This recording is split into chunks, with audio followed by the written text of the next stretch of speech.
All right, ladies and gentlemen, welcome back to another video. Now, today, the topic of discussion is going to be what to do when they come back, right?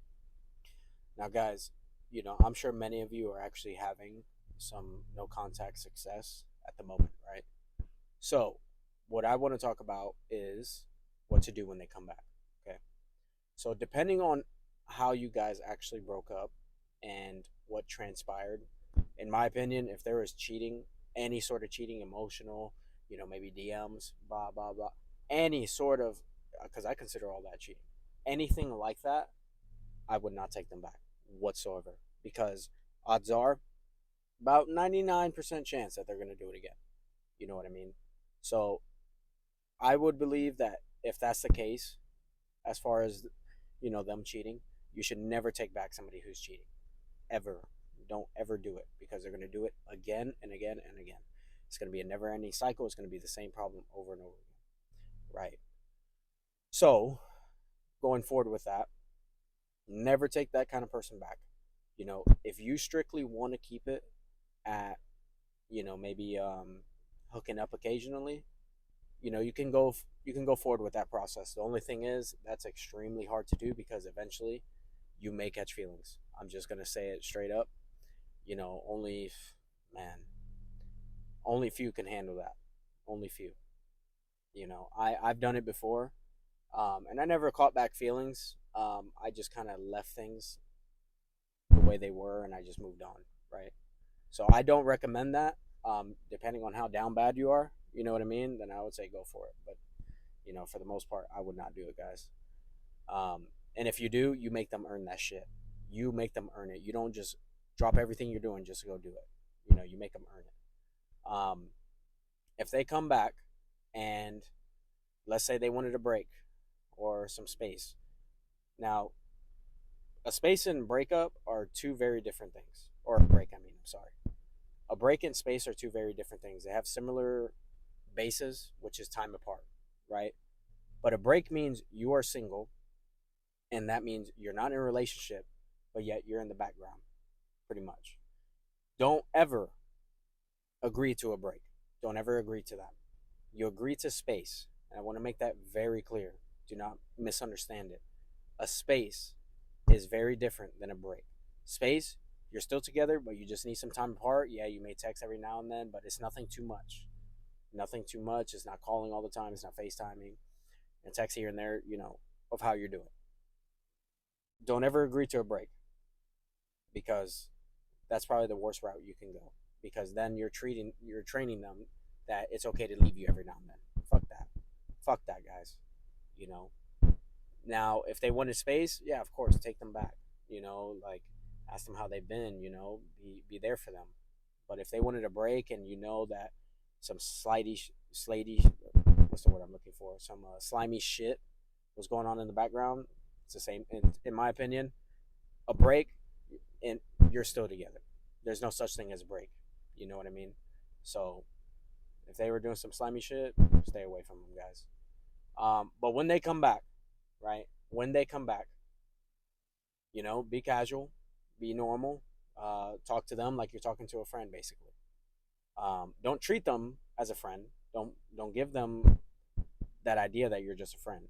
But also don't just jump over fences just to be excited to talk to them. You know what I mean? You want to kind of make things like a little bit of a challenge, a mystery. Like, oh, I texted them and they haven't responded for a few hours. I wonder what they're doing. Do they still care? You want to get them in their head, man. You want to get them in their head. You want to get them.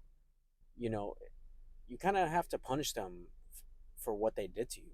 You know what I mean? Like they left the relationship. So what? Now that they text you, you're supposed to drop what you're doing and go sit there and talk to them. Sorry, I got something in my ear. You're supposed to drop whatever you're doing and go sit there and talk to them? Absolutely not. Be casual, be polite. Don't be rude. Don't do anything like that.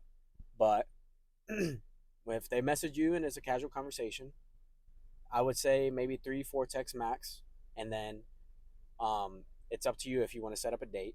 Now, like I said, depending on the situation, in my case, during the breakup, I tried to set up a time and a day to meet to go for wine tasting. She didn't agree. So if she were to come back now, I would not agree, or I would not set up a date. You know what I mean? It would have to be her idea. You know what I'm saying? It would have to be their idea if you've tried in the past during the breakup and they came back to set up a date and they declined. Then you let them do it. But if it's the first time they come back, you try to set up a date. They don't agree, okay, say, hey, it was nice chatting though, but I gotta go. Keep in touch. Boom. Straight up cold. You gotta be cold, guys. Um, and eventually they'll reach out again. They may give it another month, two, maybe a few weeks, maybe a few hours, who knows? But you leave it at that. You leave it at that. Corey Wayne talks about this quite a few times. He says when they come back, the most that you will ask is two different times on two separate occasions, obviously. And if they decline both times, you'll never ask their ass ever again. Now, that's a good rule to follow. Um, you know, Sometimes I think you got to be a little bit more ruthless than that. And you either don't ask or, you ask once. I would say one time is enough because you had history with this person. It's not like it's a random girl or guy that you were talking to. This is not a random person. I would ask one time and that's it. Now, I'll still text them, but my responses would be delayed. And I'm talking about delayed within a day, at least. Within a day. Now, if I'm not too busy, I'll give it, quite a few hours. But, delay the response. That's only when they come back, though. You delay your responses, but be polite. Don't be rude. Don't be a jackass. Just keep it casual. If they ask you how you're doing, I'm doing good. Hope all is well with you. Or, I was thinking about us a lot. Do you miss me a lot? You know, um, Coach Lee says it best, honestly. And this is a line that I am going to use whenever that day comes. If they ask you, do you miss them? You respond with, I haven't had much time to think about it, but yeah, I do a little bit. Boom. Cold. It's cold, but you're not, it's not too much, it's not too little. You're giving them just a little bit just to keep feeding off of. You know what I mean? That's what you want to do. You want to keep feeding them just a little bit of crumbs. I know it's exciting. I know it's kind of a thrill when they come back, but you got to be strong. You got to make them work for that, because at one point they had 100% of you, 100%. Maybe not even 100%. Some of us were going through it, and you couldn't provide 100%, but they still had, you trying your best with them and they decided to leave. So, therefore, when they come back, you keep that line going. Now they have to crawl their way back up. You know what I mean? They don't just get a free ride. Oh, hey, I'm back. I'm back. And I want to be on the fun bus again. No, absolutely not. Absolutely not.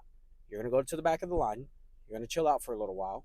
You make the effort, and then maybe I'll let you in on a seat on the fun bus. Maybe you'll get the car seat or something. You know what I mean? You got to be cold with it. Cold but not rude. There's a big difference. Cold but not rude. You give them just a little bit to feed off of. But I hope I helped you guys out and stay in touch. And I'll be back with another video very soon.